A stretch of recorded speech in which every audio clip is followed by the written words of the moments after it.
Donald Trump has received millions and millions of dollars from Russian oligarchs.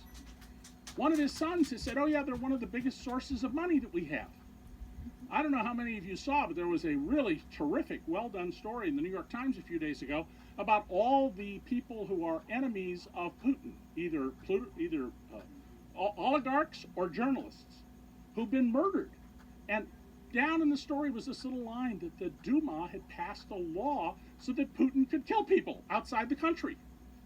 Now, we've killed a few Americans outside the country, but they're people who've declared themselves enemies of the state. And you can argue whether that's right or wrong, but look at what Putin's doing. They're poisoning people and poisoning innocent people in some cases, having people shot. If you're an oligarch in Russia, you're either a friend of Vladimir Putin, or you're in jail, or you're living in fear and trying to get out of the country.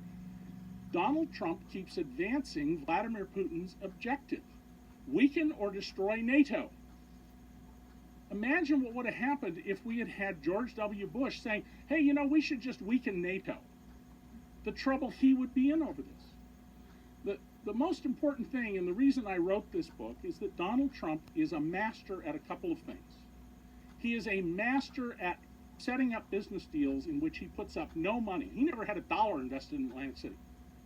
And extracting money from these deals.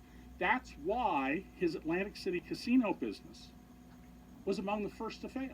There are profitable, successful casinos in Atlantic City right now today.